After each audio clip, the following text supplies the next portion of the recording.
अरे देखो देखो कौन आया 61 নম্বর লালগোলা বিধানসভা এমআইএম এর মনোনীত প্রার্থী তারিক আজিজ ভাই জিন্দাবাদ। 61 নম্বর লালগোলা বিধানসভা কেন্দ্রের মিম প্রার্থী এবং এজেইউপি সমর্থিত আইনজীবী মোহাম্মদ তারিক আজিজ আজ মনোনয়নপত্র জমা দিলেন। মনোনয়নপত্র জমা দেওয়ার পর প্রশাসনিক ভবন থেকে বেরিয়ে সাংবাদিকদের মুখোমুখি হন তিনি। এই সময় দলের কর্মী সমর্থকেরা তাকে গলায় ফুলের মালা পরিয়ে উষ্ণ অভ্যর্থনা জানান।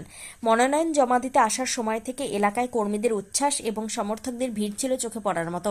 সাংবাদিকদের প্রশ্নের উত্তরে মোহাম্মদ তারিক আজিজ বলেন, লালগোলার মানুষের মৌলিক সমস্যাগুলোকেই তিনি নির্বাচনের প্রধান ইস্যু করতে চান। বিশেষ করে এলাকার স্বাস্থ্য পরিষেবা, শিক্ষা ব্যবস্থা এবং তারানগর অঞ্চলের দীর্ঘদিনের নদী ভাঙন সমস্যা সমাধানের বিষয়টি তিনি গুরুত্ব দিয়ে তুলে ধরেন। তিনি আরও জানান, নির্বাচিত হলে লালগোলার সার্বিক উন্নয়নের জন্য কাজ করবেন এবং সাধারণ মানুষের সমস্যাকে অগ্রাধিকার দিয়ে প্রশাসনের কাছে তুলে ধরবেন। এদিন মনোনয়ন জমা দেওয়ার পর কর্মী সমর্থকদের উল্লাস ছিল চোখে পড়ার। আজকে যে উপচে ভরা ভিড় দেখতে পেলেন, এটা অগ্রিম জয়ের শুভেচ্ছা বার্তা। 100% আমরা জিতব।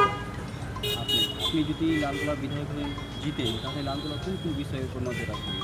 আমি লালগোলার যে সার্বিক উন্নয়ন, স্বাস্থ্য, শিক্ষা আর পদ্মা ভাঙ্গন, আমাদের পদ্মার ভাঙ্গনে প্রচুর আমাদের ক্ষয়ক্ষতি, পদ্মার ভাঙ্গনটার উপরে বিশেষ করে নজর রাখবো এবং শিক্ষা স্বাস্থ্যের উপর নজর রাখবো।